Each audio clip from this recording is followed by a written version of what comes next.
Olha aí, como é que a gente voltou? Vamos ver se vai ficar bom. Porque tem um pouco de barulho aqui fora. Mas vamos lá, né? Vamos lá. Seguimos então com Comer, Rezar e Amar. Elizabeth Gilbert continua na Itália. E agora nós vamos ler o capítulo 6. Vamos lá. Mas nem tudo foi ruim durante esses anos.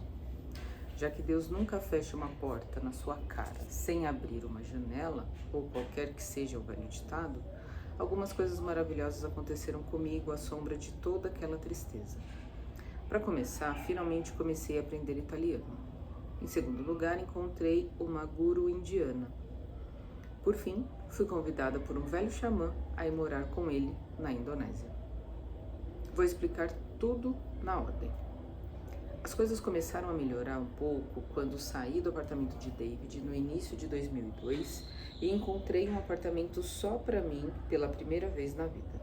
Aquilo era um luxo, já que eu ainda estava pagando por aquele casarão no subúrbio onde ninguém mais morava e que meu marido me proibia de vender, e ainda estava tentando honrar todas as minhas contas de advogados e terapeutas. Mas ter um quarto e sala só meu era vital para a minha sobrevivência. Eu via o apartamento quase como um sanatório, uma clínica de repouso para a recuperação de mim mesma. Pintei as paredes com as cores mais quentes que consegui encontrar e comprava flores para mim mesma toda semana, como se estivesse me visitando no hospital. Minha irmã me deu uma bolsa de água quente como presente pela casa nova, para eu não precisar ficar totalmente sozinha em uma cama fria.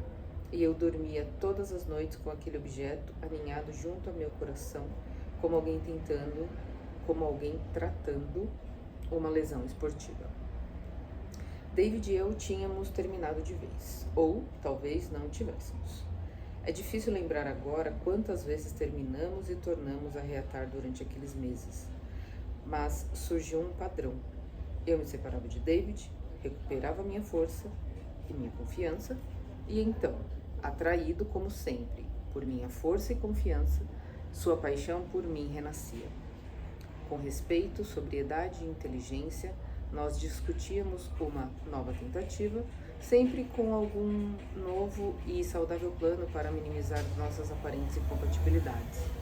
Estávamos muito comprometidos em resolver aquela história, porque como era possível duas pessoas que se amavam tanto não terminarem felizes para sempre? Aquilo tinha que dar certo, não tinha? Novamente juntos e com as esperanças renovadas, compartilhávamos alguns dias de felicidade delirante, algumas vezes até semanas. Mas, depois de algum tempo, David tornava a se afastar de mim e eu me agarrava a ele. Ou eu me agarrava a ele e ele se afastava de mim. Nunca conseguíamos entender como o processo começava. E acabava mais uma vez destruída. E ele acabava indo embora. David era ao mesmo tempo meu imã e minha criptonita. Porém, durante aqueles períodos em que estávamos mesmo separados, por mais difícil que fosse, eu estava treinando viver sozinha. E essa experiência estava provocando o início de uma mudança interna. Eu começava a sentir que, embora minha vida ainda parecesse um acidente com vários veículos em alguma estrada movimentada durante o feriado nacional, estava prestes a me tornar uma pessoa capaz de administrar a si mesma. Quando eu não estava com vontade de me matar por causa do meu divórcio, nem com vontade de me matar por causa do meu drama com o David, eu de fato estava quase encantada com todos os compartimentos de tempo e espaço que iam surgindo nos meus dias, durante os quais eu podia fazer a mim mesma uma pergunta nova e radical. O que você quer fazer, Liz? Durante a maior parte do tempo, como ainda estava muito abalada por ter largado meu casamento, eu sequer ousava fazer essa pergunta a mim mesma, mas apenas festejava internamente o fato de ela existir. Quando finalmente comecei a responder, eu o fiz com cautela. Só me permitia expressar desejos pequenos e hesitantes, tais como: quero ir a uma aula de yoga, quero ir embora da festa, voltar para casa e ler um romance, quero comprar um estojo novo para mim. E então vinha sempre aquela mesma resposta estranha, sempre a mesma: quero aprender a falar italiano. Havia anos que eu tinha vontade de falar italiano, língua que considerava mais linda do que um buquê de rosas, mas nunca consegui encontrar uma justificativa prática para estudar. Por que não simplesmente olhar... De novo, por que não simplesmente melhorar o francês ou o russo que eu já havia estudado anos antes?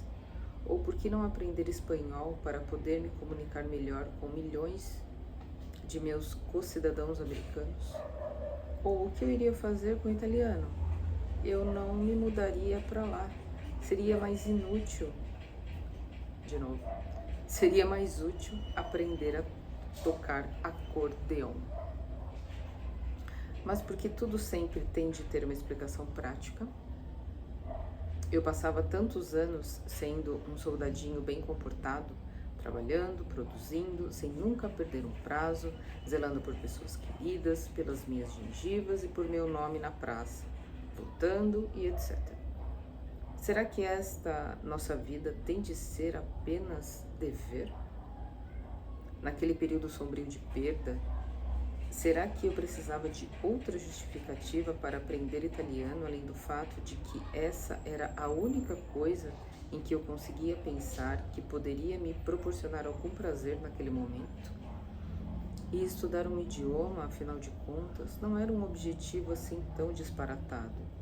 Não era como se eu estivesse dizendo aos 32 anos de idade: quero ser a primeira bailarina do New York City Ballet. Estudar um idioma é algo que você de fato pode fazer. Assim, matriculei-me em um daqueles cursos de extensão, mais conhecido como aulas noturnas para senhoras divorciadas. Meus amigos acharam isso hilário. Meu amigo Nick perguntou: por que você está estudando italiano?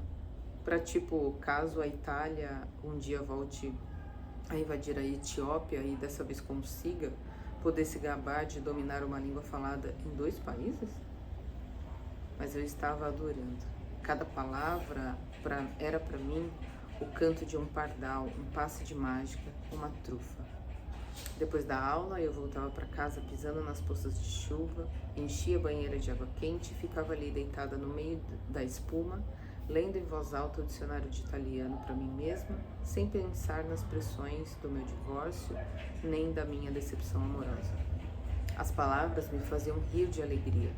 Comecei a me referir ao meu celular como il mio telefonino, meu telefonezinho. Virei uma daquelas pessoas chatas que sempre dizem tchau ou ciao, não sei. Só que eu era ainda mais chata, porque eu sempre explicava de onde vem a palavra ciao.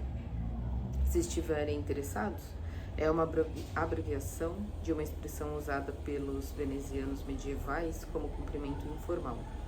Sono il suo schiavo, ou seja, eu sou o seu escravo. Olha, eu não sei se eu tô lendo isso certo. Tá escrito em italiano, eu não sei se eu tô lendo isso certo. O simples fato de pronunciar essas palavras fazia eu me sentir sexy e feliz. A advogada que estava cuidando do meu divórcio me disse para eu não me preocupar, contanto que tinha uma cliente de origem coreana que, depois de um divórcio péssimo, havia mudado seu nome oficialmente para alguma coisa italiana, só para se sentir sexy e feliz novamente. Talvez, no fim das contas, eu fosse mesmo a me mudar para a Itália. Muito bem, Liz Wilbert se preparando para sua viagem, né? Mesmo assim, a sua viagem imersiva para a Itália. E vamos lá. Amanhã tem mais, amanhã tem capítulo 7. Até!